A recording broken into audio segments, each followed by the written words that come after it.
समझ लो सन 1999 में 11 लोग थे। डालमिया ने सबको 11,11 हजार की दक्षिणा दी। दो जोड़ी पायल, एक अंगूठी, एक चैन सोने की। डबल बड़ा का मतलब एक बड़े में 5 कपड़े होते हैं, 10-10 कपड़े दिए। बिस्तर बंद दिया, पूरा बिस्तर दिया, एक पंखा दिया। चलते समय जब हम लोग स्टेशन पे आ गए, ट्रेन में बैठ गए, तो उस कंबल की कीमत कम से कम 1500 रुपए रही होगी। एक कंबल दिया करके ट्रेन चल दी। रास्ते पंडित का उनने फिर जो भाषा बोली थी, भाषा नहीं बोल सकते मन से, लेकिन से बोले चाहते तो और कुछ दे सके तो बता दो। ब्राह्मण को संतोषी होना चाहिए।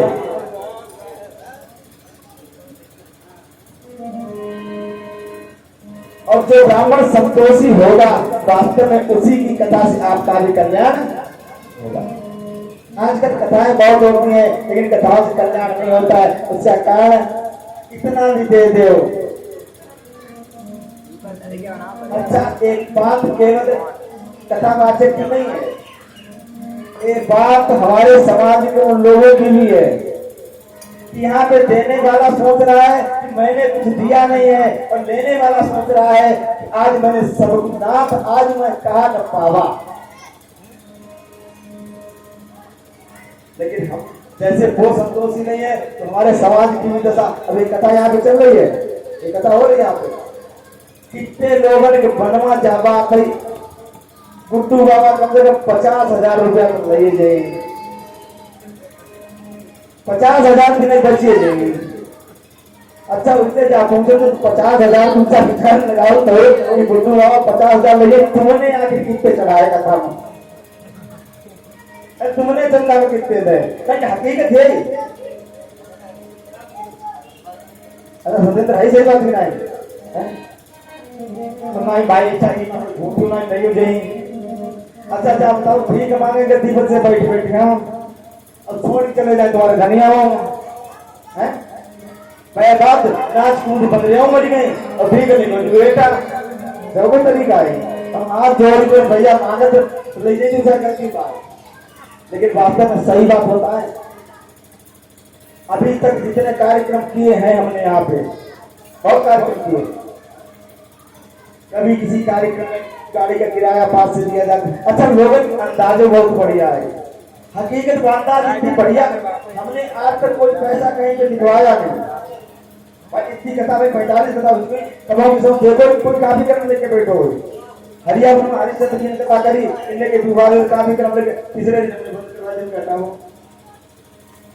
देव काफी क्रम खारिज हो गया है। लेकिन दिखने वाले अब 3 साल हमने गिरीश पाठक के द्वारा कथा करी। क्या मतलब ऐसा नहीं, ऐसा मत समझना कि मेरे हृदय में कोई दर्द है या उसके, ऐसा नहीं। वास्तव में हम लोग बता रहे हैं कि श्रोता कैसा होना चाहिए, वक्ता कैसा होना चाहिए। और गिरीश पाठक क्या कथा करी, कथा पूर्ण हो गई, भंडारा हो गया।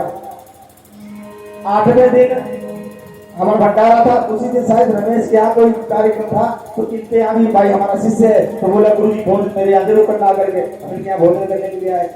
एक आदित्य बोले महाराज गांव में ऐसी चर्चा चल रही कि कथा माँ करीब 34 या 35,000 रुपया आओ। आधे गिरीश पाठक मिले और आधे गुड्डू बाबा मिले। अच्छा, हम हिसाब कर चुके हैं सबको, बाजा वाले का, संगीत वाले का, सबको पैसा दे। अब हकीकत बात 33,700 रुपया आओ तो कथा से लेके चंदा तक 33,700 रुपया। मतलब हमारे से लिखा पड़ी तो बैठे बैठे सामने लोग देखे थे। अब हम बड़े समझे भाई, ये आदमी नेता पप्पू प्रधान गणित फेल करते हो नहीं। सही बात है, पप्पू प्रधान का गणित इतना बढ़िया, और इसमें तो नहीं है, उधर हमारे परिवार की दे रही। क्योंकि पप्पू प्रधान दूसरे में पढ़ते थे कक्षा 2 में, तब इनके पिताजी हमारे दादा के पास उंगली पकड़ कर आए थे, और मेरे दादा का गणित बहुत अच्छा था। तो आज पप्पू अगर गणित लगाए थे, जिससे उनका नहीं सब कुछ है, मेरे दादा की देन है उनको। तो हमने याद ही नहीं था जो तो बुलाना करके फेल कर दो उन्हें कहो मुझे दिखे बस मोबाइल में दिखे इधर बैठे बैठे अंदर लगा दो इसको मतलब आदमी है ये सोच लेता है लेकिन वहां देने वाला संकुचित है मैंने कुछ दिया नहीं लेकिन देने वाला मुझे क्या नहीं मिला। अच्छा ये कथा की और बात बताइए देखो हम और क्या बताए ये कथा हम संकल्प लेके पहले अपने फोन करते पर हमको इस कथा से जो कुछ भी बचेगा वो हम लेकर के जाएंगे। आटा अगर मेरा 1 किलो भी बचा तो लेकर जाएंगे और जिसे सिगरेट पकड़े वो काट ले जाओ तो कुछ नहीं करेंगे भाई तुम्हें ऐसा लगे थोड़ी कि हमारे ही तो पैसा नहीं जा कुटुंब करोड़पति ने यार गुड्डू वाला पत्नी